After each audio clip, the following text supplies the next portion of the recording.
In 866, York was one of the most important cities in early medieval England.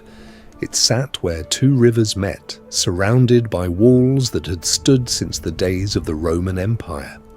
Behind those walls, merchants traded wool and leather, craftsmen shaped metal and bone, and church bells marked every hour of the day. York was the seat of an archbishop, the capital of a kingdom, and a city that had known power for nearly 800 years. But in the autumn of that year, a fleet of Viking longships moved up the rivers of northern England, and the men on board were not traders. They were part of the largest Scandinavian invasion force England had ever seen. Within days, York would fall, and the city that had been built by Romans and shaped by Anglo-Saxons would begin to become something else entirely.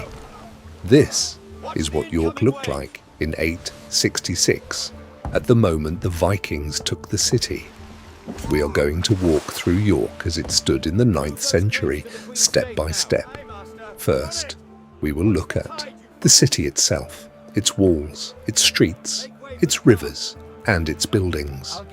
Then we will meet the people who lived inside it, the traders, the craftsmen, the monks, and the families who made York a living city, not just a name on a map.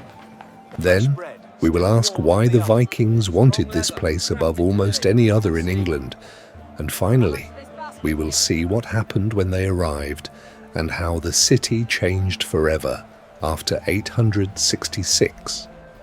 To understand York in 866, you have to go back nearly 800 years. The city began as Iberacum, a Roman legionary fortress built in the 1st century. It was one of the most important military bases in Roman Britain, large enough to house an entire legion and strong enough to anchor Roman control of the north. The Romans built stone walls around it, laid straight roads through the center, and constructed bathhouses, temples, a headquarters building, and all the infrastructure a major garrison demanded. 2 emperors were proclaimed in York.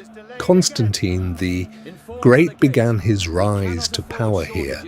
For a time, Iberacum was one of the most significant places in the entire Western Roman Empire. When the Romans left Britain in the early 5th century, the fortress did not simply disappear.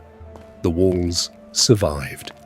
Parts of the road grid survived, and over time the Anglo-Saxons settled inside and around the old Roman enclosure, building a new city on top of the old one.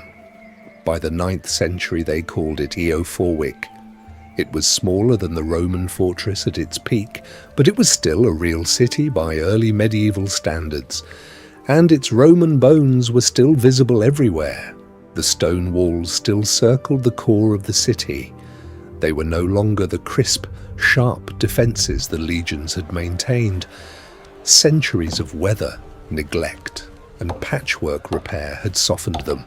In places they had crumbled, in others timber reinforcements and earthen banks had been added to fill gaps. But they still stood, and they still marked York as a place of consequence. Inside the walls, the old Roman street grid was partly preserved.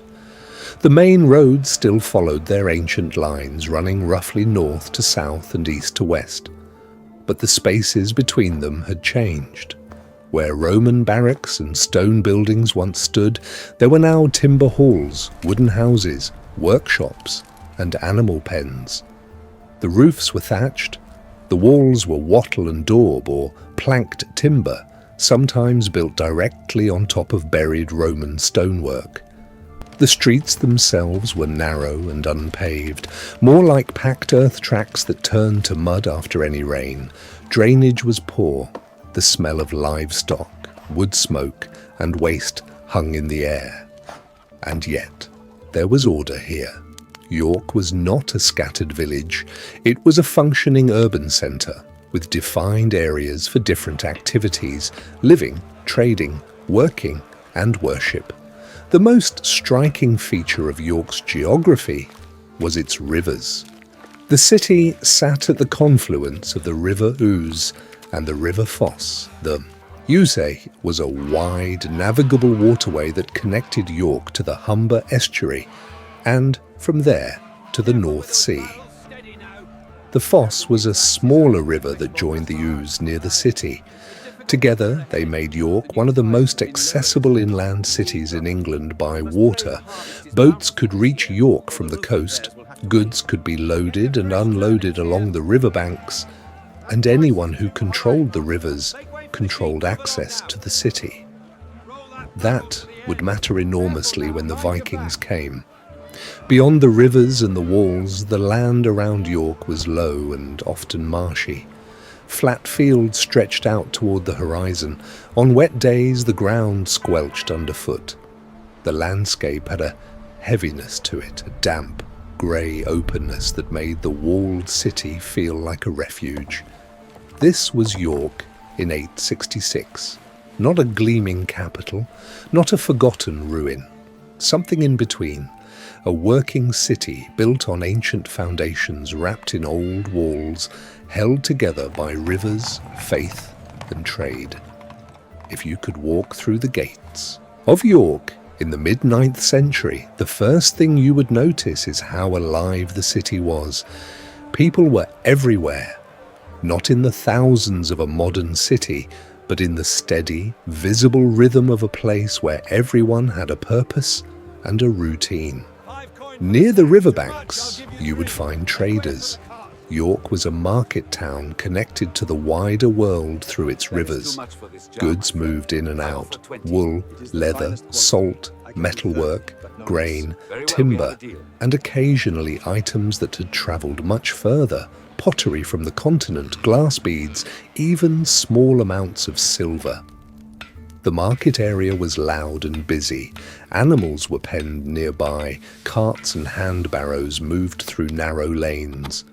Traders haggled in the open air, arranging deals by voice and handshake in a city where almost no one could read or write.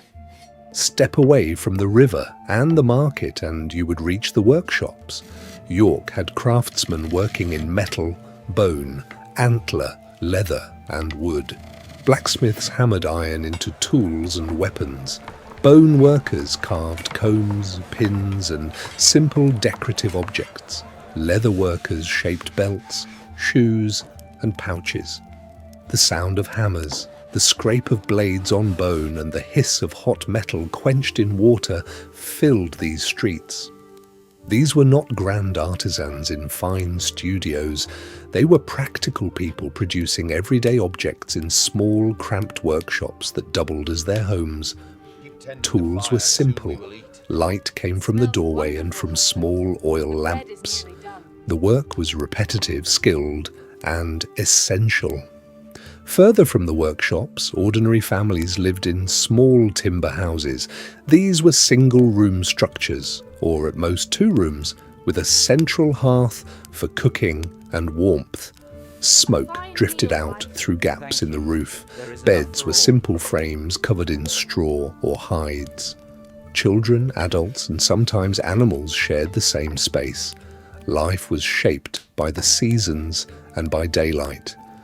In winter, nights were long and cold. In summer, the working day stretched from dawn until dusk. Food was plain: bread, pottage, seasonal vegetables, some meat, fish from the rivers, and ale brewed locally. But perhaps the most important presence in York was the church.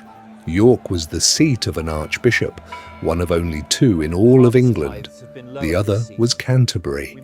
That made York not just a political and trading centre, but one of the most important religious cities in the country. The cathedral church stood inside the old Roman walls. It was not the enormous Gothic minster that visitors see today. In the 9th century, it was a smaller stone structure, but still far grander than anything else in the city. It was the heart of Christian life in the north of England. Around it, monks and clergy lived, studied, prayed, and copied manuscripts. York had once been home to one of the finest libraries in Europe, thanks to the scholar Alcuin, who had studied and taught here in the 8th century before being invited to the court of Charlemagne. By 866, some of that golden age of learning had faded. Northumbria was no longer the intellectual powerhouse it had been a century earlier, but the church remained strong. Services were held daily. The bells still rang, pilgrim traffic still moved through the city, and the archbishop still carried enormous spiritual and political authority. Beyond the clergy, there were also the people who kept the city running in less visible ways: servants, labourers, farm workers tending fields just outside the walls, boatmen on the rivers, and the small garrison or household warriors attached to the local rulers. York, in 866, was not peaceful in a modern sense. It was tense. The kingdom of Northumbria, of which York was the capital, had been unstable for years. Kings rose and fell. Rivalries between noble factions led to violence and betrayal. By the 860s, two men were fighting for control of the kingdom: Osbert, who had been king, and Ella, who had seized the throne. That internal division meant that York, for all its walls and its status, was vulnerable. The people inside the city knew that power was uncertain.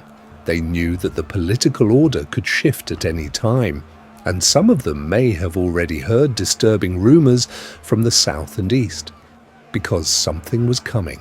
To understand why the Vikings wanted York, you have to see the city the way they would have seen it. York was rich.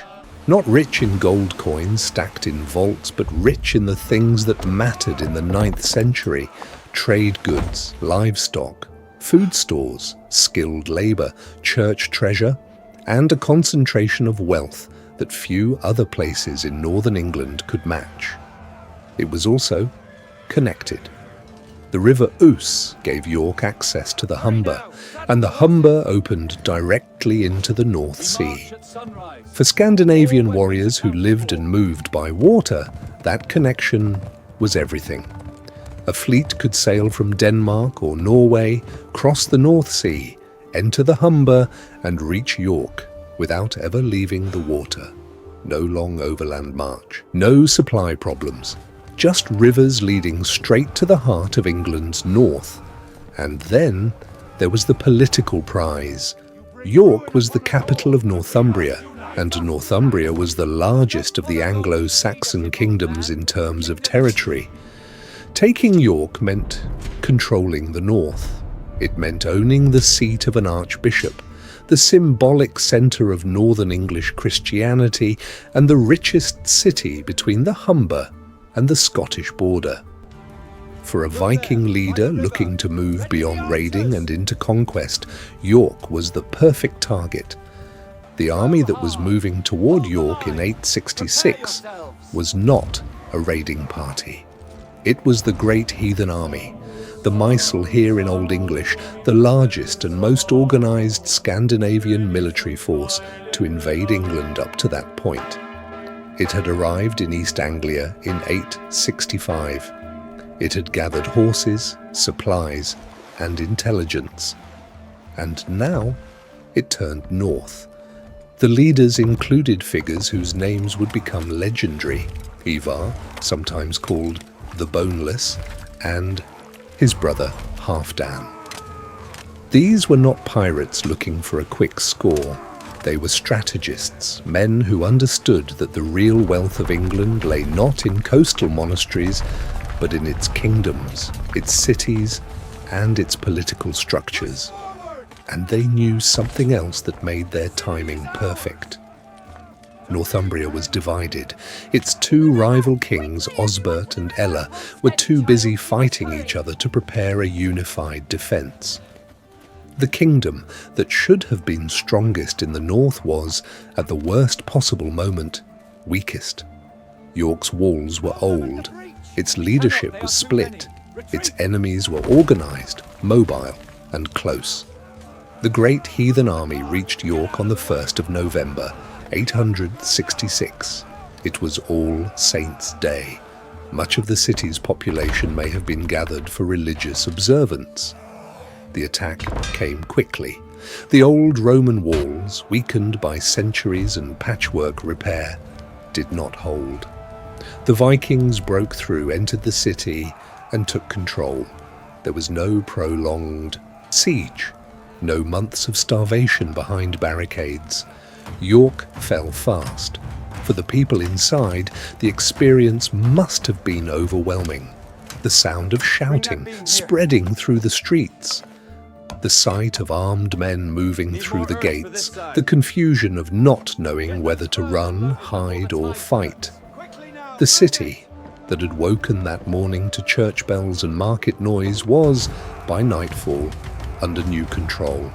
We do not have detailed accounts of what happened inside York in those first hours and days. The chronicles give us the outline, but not the texture.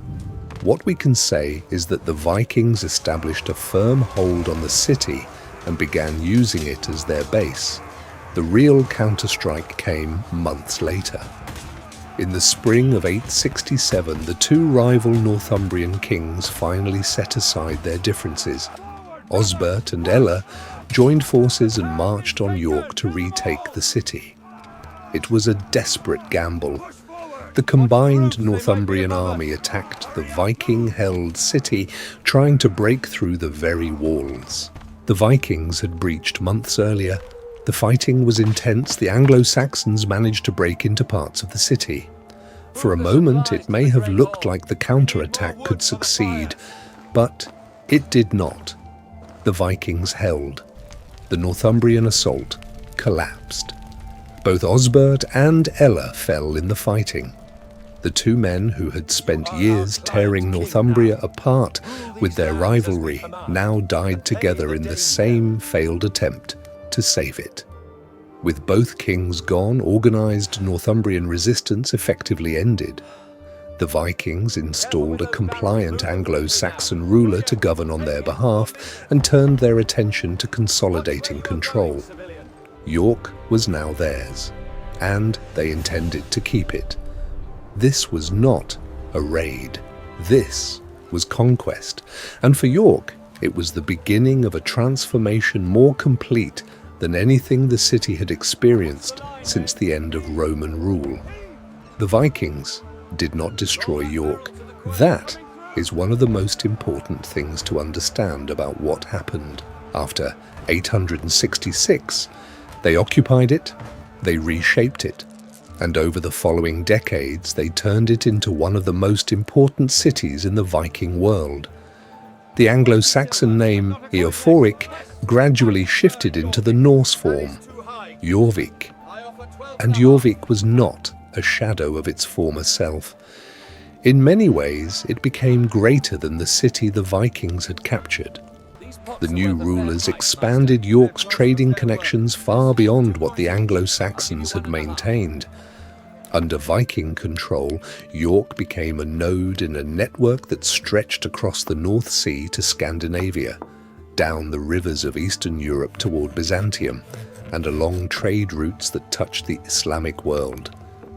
Amber from the Baltic, silver from the Middle East, silk from Byzantium, soapstone from Norway. These were goods that now moved through York streets alongside the wool and leather that had always been traded there. The Coppergate area of York, excavated by archaeologists in the 1970s and 80s, revealed just how vibrant this Viking Age city became. Streets were reorganized, long, narrow property plots were laid out with workshops fronting the road and living spaces behind. Craftsmen worked in wood, metal, leather, jet, amber and bone with a range and intensity that the earlier Anglo-Saxon city had not matched. The population grew. New settlers arrived from Scandinavia, from Ireland and from other parts of the Viking world.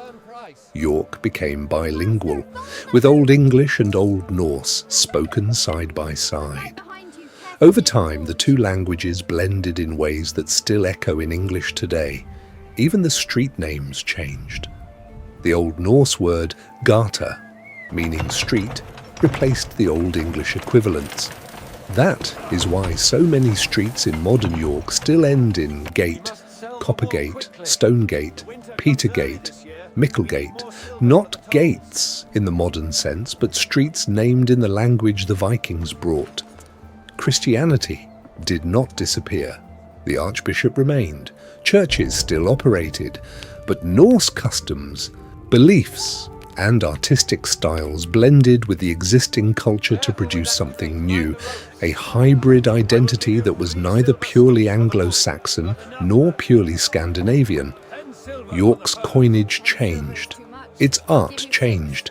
Its architecture adapted. Its trade expanded. And the city, that had once been a fading Roman outpost, rebuilt by Anglo-Saxon farmers and churchmen, became one of the largest, busiest, and most cosmopolitan urban centres in northern Europe. Jorvik endured as a Viking kingdom until the middle of the 10th century. Its last Norse king, Eric Bloodaxe, was expelled in 954.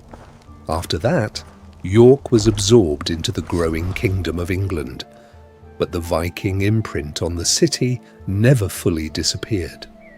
It is still there in the street plan, in the language, in the archaeological record, and in the name York itself, which descends not from the Anglo-Saxon Eoforwic, but from the Norse Jorvik.